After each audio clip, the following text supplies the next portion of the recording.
Magluluto naman po tayo ng beef bupis. At ito po ang ating mga gagamitin. Baga ng baka. At siyempre, papakulo natin, maglagay tayo ng asin. Maglagay po tayo ng garlic powder. At beef cubes. Ayan po. At isasama na po natin ang ating baga. 4 na kilong baga po to, lulutuin po natin. At dinagdagan ko po siya ng puso ng baka. Ayan po. Papakulong po natin siya ng mga ilang minuto lang, 30 minutes ganun. Ayan, ito na po ang ating nalagang baga. Yan po. At sisimulan po natin na maghiwa ng maliliit na hiwa. Ayan. Depende po sa inyo kung mas maliit pa po dyan ang gagawin nyo. Magigisa na po tayo. Lagyan po natin siya ng mantika. Ayan po. Pag mainit na po mantika, lagyan na po natin ang ating bawang. Ayan. Marami pong bawang.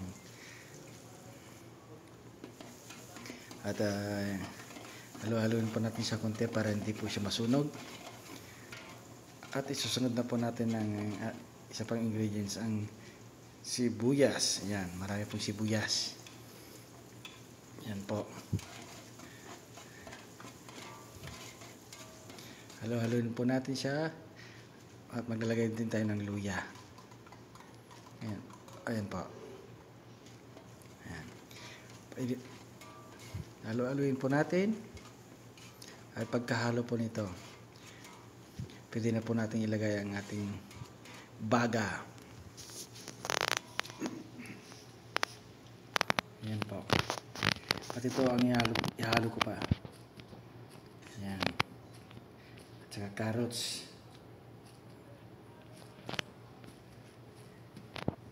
At ito po ang ating nahiwa kanina.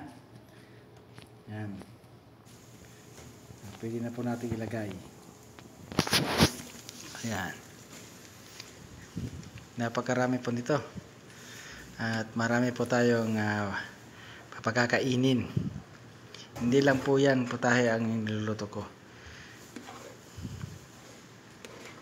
Ayan po.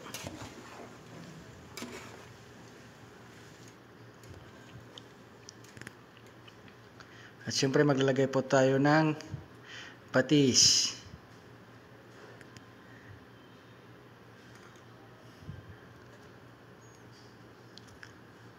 At suka.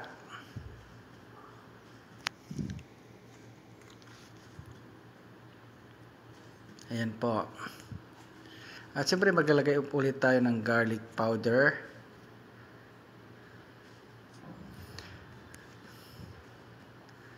At maglalagay din tayo ng bawang.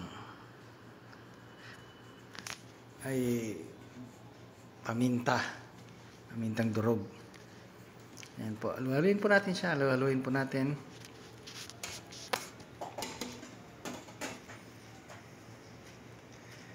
Ayan po. At siyempre ang ating aswete pampakulay. Ayan.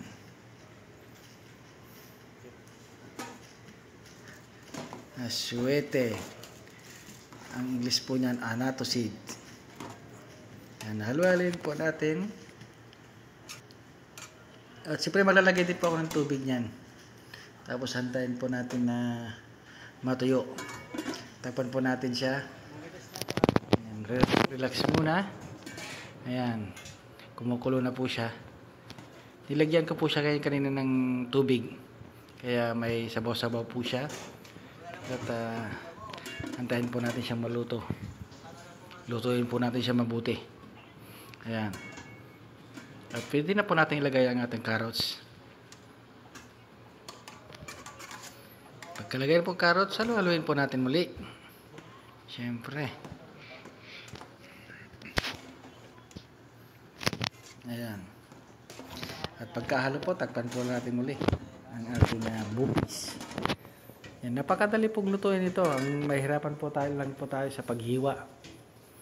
Siyempre maglagay po tayo ng sili para may manghang. Yung iba kasi ayaw ng manghang kaya kung ako sana masusunod nadamihan ko ng sili yan. Masarap yan pag maraming sili. Ayan, halu-halayin po natin.